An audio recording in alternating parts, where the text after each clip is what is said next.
All right, we are live now. All right. Good afternoon, everyone. Good afternoon during this rainy time we have right now. It's raining and gloomy, but it's all good. Wherever you are in the comfort of your own home, it's time for the reveal of the DNA test. I know some of you guys have been waiting, and I thank you for being patient with me. Um, I was not feeling well the week of the time where I was supposed to do the reveal. And so my apologies. I'm feeling a lot better now. It was skin related and I had some issues going on, a little infection going on. So I had to go through that whole process. My face feels like alligator skin, but we are feeling better now. So I'm just trying to handle that and make sure that everything goes back to normal. But the mood is good, the spirit is well, so everything is well. Um, I'm going to, how I'm going to do this, I'm going to have it set up where it's a screen share, and I'm going to share the results that way. All right.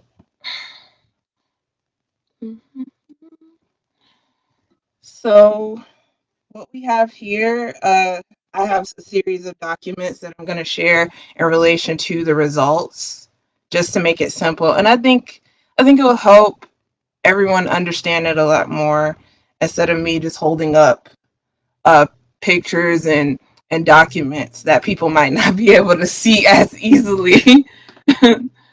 So just bear with me because it's my first time using this.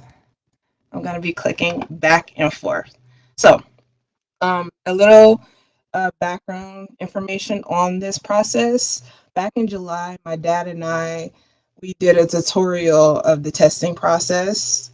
If you missed that video or if you want some more background information on it, you can go to my YouTube channel and it's under Chastity Clark, and you can go and click on the African Ancestry test finding my dad's maternal line. This video right here. It's like 30 minutes, so you can skip ahead and whatnot, but it's very detailed if you were curious to how the testing process goes.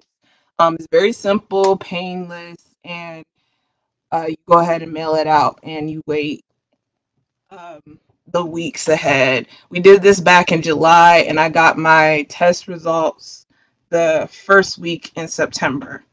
So that's normal. That's normal speed for getting it. Just to put that out there. So we're gonna go to here, and I'm gonna go ahead and read and do a little recap information on how this works for those of you who may not know. All right, so the matricline test. That's the test that my dad and I took. So I'm gonna read this, and you can go ahead and follow along. Okay. African ancestry traces your maternal ancestry by analyzing the mitochondrial DNA that you inherit from your mother. That's that organelle right there. Each female has the same mtDNA as her mother, grandmother, great grandmother, great great grandmother, and so on. That includes, this line right here and you. And the you in this case is my father. So we're testing my dad's mother's line. So even though he's a male, he inherits that part from her still. Your mtDNA changes very little over time, so it provides African ancestry with the historical record of your maternal ancestry for the past 500 to 2,000 years. That's a long time, you guys. Your mtDNA is extracted from the swab you return. It contains a unique sequence of chemicals base pairs represented by the letters A, C, T, and G. African Ancestry analyzes 360 base pairs along with the hypervariable segment of your mtDNA, looking for a unique ancestral identifier called the mutation. Your mutations are the bold letters in your sequence printout. We use the mutations to determine where in the world your maternal ancestry is found. If your mutation indicates African ancestry, we then compare them to the world's largest database of African lineages to determine the present day country and the ethnic group with which you share ancestry. Okay, so and this is like a really nice map of understanding how the test works. So there's two different tests. We got the maternal lineage and then the paternal test. So in this case, because we're testing my grandmother's line on my father's side, my dad took this test. Back last year, as you guys know, I did the test for my mother's lineage. Had I take this test again, it would still come up with the same results. And those results were Mende. So everyone on my mother's line, her mother's line, we were our results were Mende people. And on my dad's line, we are about to reveal that in a few minutes. So if you just take a look at it, everything here, my dad would be the test taker. It shows how the test would relate to each family. So if, imagine that the test taker being my father, his brothers, his sisters, nieces and nephews, everyone on the cousins, the uncles, aunts, my grandmother, of course, and maternal great grandmother, uncles, second cousins, all the way on so on, everybody on that branch, anyone who is connected through Grandma Minnie on that mother line, this is relevant to you. This test result, we share the same results. So I'm very excited to share this with you this evening. It's a part of my research to kind of pinpoint my family tree. And I wanted to do this so that I can have a better understanding of where our roots come from. I think that is the most important thing for us to know as African American people, to know where we stem from, and so that we can reclaim our roots back. And so there's more information on how you order the certificates. I can put that in the link later on. Now it's time for us to do the reveal. After giving that background information, like where in this beautiful continent does my father's line stem from? Let's go ahead and see and find out. Hey, Autumn. All right, so let's do the reveal, you guys. Let me find the right one. All right, here goes. Here goes. All right. Welcome to the African Ancestry family. All right. So, as you guys know, before I had a physical copy, and that's how it usually goes. They send it out in the mail, physical certificate. But because of COVID, the employees are working remotely right now. So they sent everything through the Google Documents, which is fine. We want everybody to be safe. So my plan is going forward to just have it printed out on some nice, really quality paper. And we would probably do that somewhere at Office Depot or Staples, but that could be done another time. I'm just excited to have the results. All right, so here we go, you guys. Here we go. Here we go. Dear Mr. Clark. All right. It is with great pleasure that I report your matriclan test results. We have determined that you share maternal genetic ancestry with people living in two countries today. All right.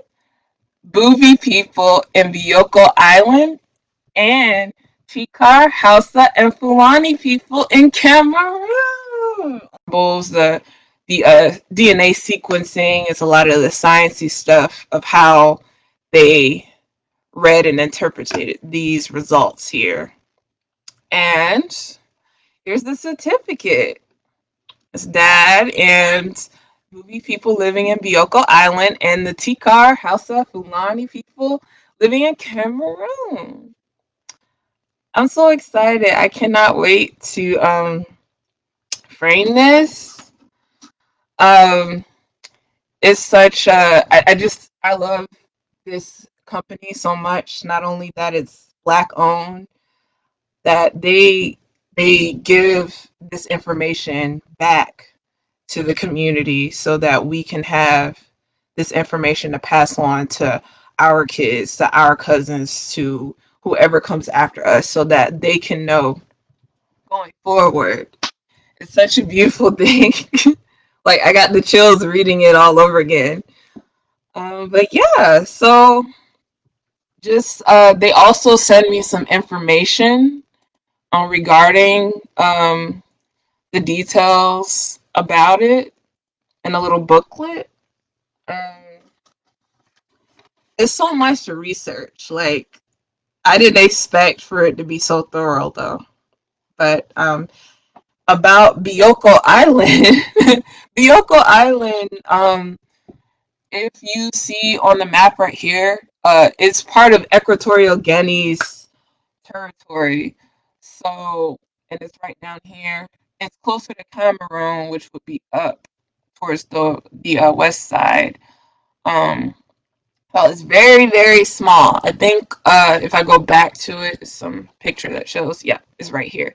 So that, if you can see it, that's Bioko Island, and that's Cameroon. Equatorial Guinea is right underneath Cameroon, so it's right there. So I see why they were able to pinpoint those regions. They're very close together.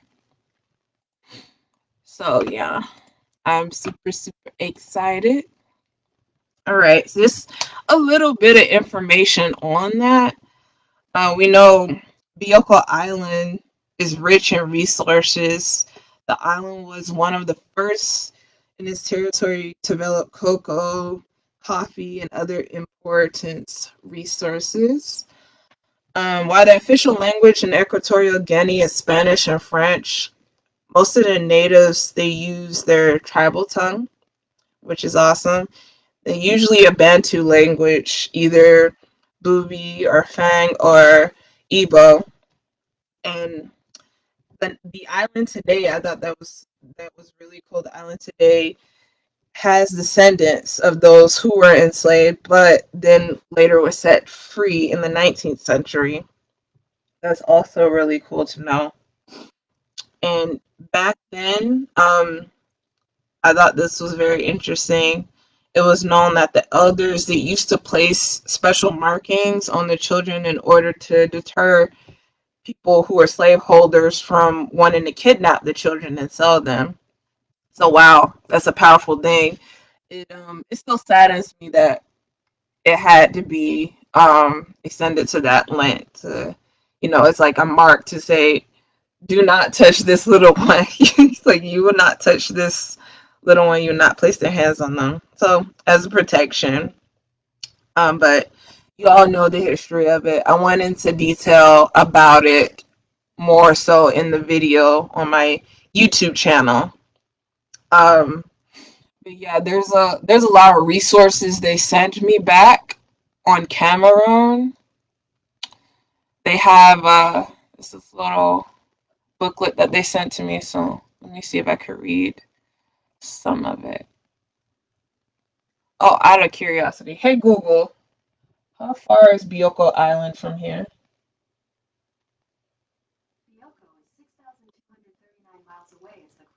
602,039 miles away. If you guys heard her, but yeah, that's quite far away from home.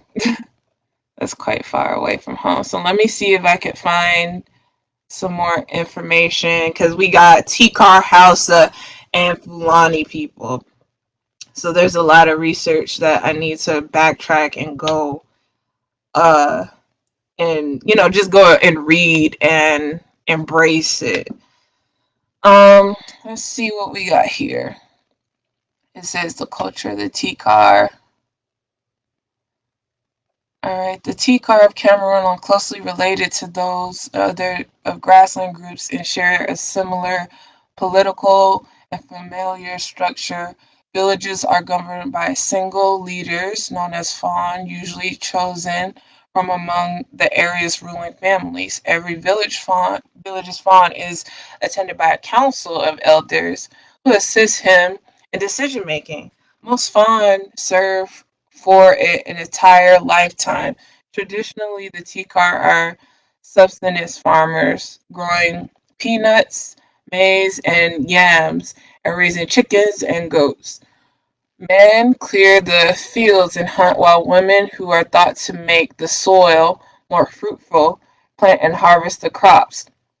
Tikar culture places great emphasis on ancestral veneration and families practices with this respect by placing great importance on their forbearances skulls rather their literal skulls, which may be moved and reburied if the family moves to a new location, or the representation of the skull in masks and other arts. Tikar masks are highly detailed and among the most beautiful in Africa. They are placed they are known for strongly defined noses and large almond shaped eyes. Okay. Like, it's so rich in culture and it's so much. Now, let me go back to the table of contents just to see, because I know the Hausa and Fulani is a large ethnic group, so it's likely in Nigeria where I could find and read more about. So that's 46. That's on 46. But yeah, you guys, the extent of information that I am going to have to go back and learn about, it just keeps going. So I'm super excited. All right. Oh, we got it. It's Fulani. So they have it there.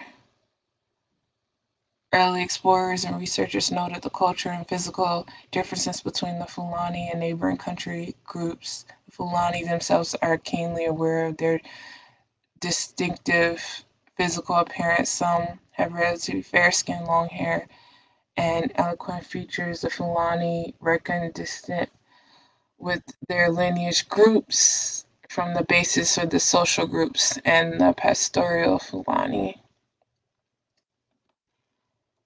And then the Hausa, the word Hausa refers to both of the languages and ethnic groups who speak it. Hausa is therefore the most widely spoken language in Nigeria and the most widely spoken sub-Saharan African language. So there's a lot to learn. There's a lot to learn. But yeah, I am so grateful to have African Ancestry as a resource to pin back my roots. And I feel blessed that I can test that and share it with the family. Um, so yeah, going forward, another thing I want to share is, American people that are also did this test and came out having the same or similar results as my father did on my mother's side, my grandmother's side, so to speak.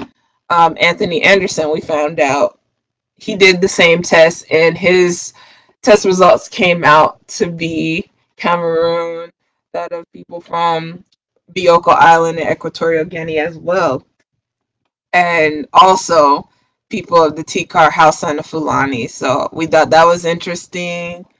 And also Cheryl Lee Ralph, she found her roots that were close to the Tikar people in Cameroon.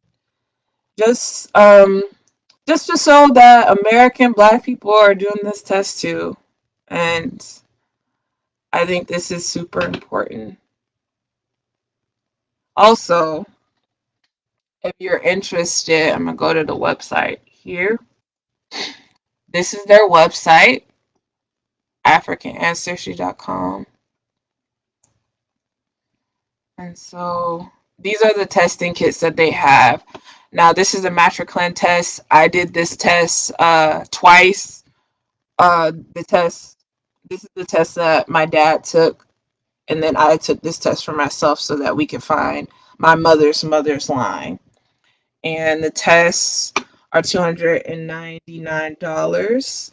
The best way, if you're interested to find your roots and you want to do this family project, is to pitch it, get family to pitch in and help you so that you can have this information for yourself. It's a lifelong project that I've been wanting to do since I was a teenager, and now I finally get to do it. The scope of it, I'm not completely done yet. I still got to take order the Matriclan test. Now, I can't physically take the Matriclan test. You have to have a male relative take it, depending on what branch you want to take it. So, the last part of the project, I'm going to test my grandfathers on each side of the branch. So my mother's father and my father's father. Those are the last two branches that I have to test, and I'm really excited. So when that time comes, I might do that next year, just to break up the cost of it. And so going forward, my dad will also be taking this test, or I can have my brother take the test, and somebody on my mother's side who's a male. I could test my grandfather, or I could test a cousin on that side and have the test results come out. But yeah, if you guys are interested, I love their website design. It's so beautiful. To just check it out. They have some merch too that's really cool. I ordered one of their medallion necklaces, and then I engraved. It's for the one that's supposed to be coming in. It's for Mende people living in Sierra Leone. That's on my mother's line, and I went ahead and put my grandmother's name on it, and I'm gonna do the same thing for this test result as well. So I think that's it. I think we went through everything that I was supposed to talk about and reveal. Again, if you want some more background detail on the testing results and how you're supposed to go through it, and how do you take it, you can just go and watch the YouTube video, and I explain it thoroughly. We had such a good time doing this test, and um, I'll definitely let you guys know when I start the process for taking the test for my grandfathers on both sides. Can't wait for that. And see, there goes Sierra Leone and Equatorial Guinea and Cameroon. And you can see, like, we were making a joke about it based off of how far away it is. We were like, yeah, we definitely, my mom and dad are definitely not blood related, because people are like, wait, are we blood related? But the sequencing page will definitely tell you that sequencing. Where is it? This right here will definitely tell you that you're not related if you happen to have a test result that has, a same country and tribe. You can compare the two, and it's likely that you're not. Just in case anybody was worried about that. But yeah, um I'm super thankful, and I hope that going forward, that if anybody's interested in doing that, you guys let me know. If you guys want to go through the testing process too, I'd be happy to give you more information about it if you had any more detailed questions on how this process works. But yeah, that's it. I hope you guys got all the information you needed. um And I'll have this available on playback for you if you wanted to check it out if you missed the live. But yeah, all right. Thanks, guys. I'll see you later. Bye.